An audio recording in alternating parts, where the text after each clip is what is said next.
Hello students, welcome to my channel literature Gyan. हमने शुरू किया था भाषा की प्रवृत्तियां। आज हम इसका तीसरा चरण कंप्लीट करेंगे। द्वितीय है भाषा का प्रवाह अविच्छिन्न होता है। भाषा निरंतर प्रवाहमान होती रहती है। भाषा का प्रवाह कभी अवरुद्ध नहीं होता है, विश्राम नहीं होता है, अर्थात रुकता नहीं है। नदी के प्रवाह की तरह भाषा का प्रवाह सदैव गतिशील रहता है। भाषा की यह प्रवृत्ति सभी भाषाओं में मिलती है। यही कारण है कि प्रत्येक भाषा परिवर्तित होती है। हाँ, यह बात ठीक है कि यह परिवर्तन सकारात्मक और नकारात्मक भी। फिर भी भाषा वैज्ञानिकों की दृष्टि में यह भाषा के विकास से जुड़े हुए हैं। यह विकास भाषा के अविच्छिन्न प्रवाह के कारण है। उदाहरण: क्षेत्र शब्द निरंतर प्रवाहित होते हुए बना है खेत। ग्राम शब्द निरंतर प्रवाहित होते हुए बना है गांव। उसी प्रकार सर्प शब्द निरंतर प्रवाहित होते हुए बना है सांप।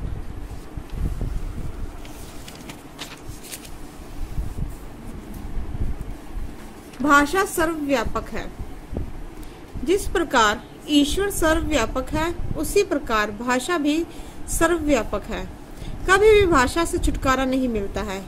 भाषा सभी की अपनी अपनी है। उदाहरण: रिक्शे वाले की अपनी भाषा, विद्वानों की अपनी भाषा, सब्जी वालों की अपनी भाषा। भाषा अर्जित वस्तु है। परिवेश में रहकर भाषा अर्जित की जाती है, जैसे साहित्य, व्याकरण आदि। लेकिन व्यवहार सबसे सशक्त साधन है। उदाहरण: यूरोप में एक प्रयोग किया गया। मनुष्य के बच्चे को चिड़ियाघर में रखा गया। उसकी देखभाल के लिए एक महिला आया रखी थी, पर वह कुछ नहीं बोलती थी। थोड़े दिनों बाद यह पता लगाया गया कि उस बच्चे में वाक्य रूढ़ियां थी, पर वह बोल नहीं सकता था। इस प्रयोग से यह स्पष्ट हुआ है कि परिवेश में रहकर मनुष्य उसी परिवेश की भाषा को अर्जित करता है।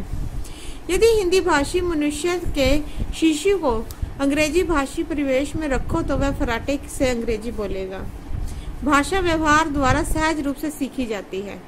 भाषा को सीखने के दो तरीके होते हैं, व्यवहार और अभ्यास।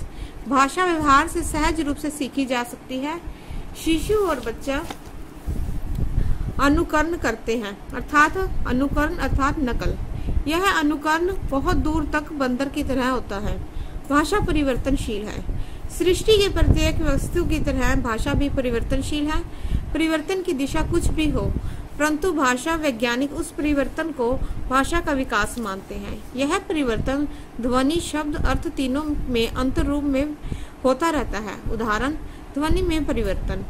वैदिक संस्कृति और लौकिक संस्कृति के काल में कषाय का उच्चारण मूर्धा से नहीं होता है। आज कषाय का उच्चारण श की तरह होता है।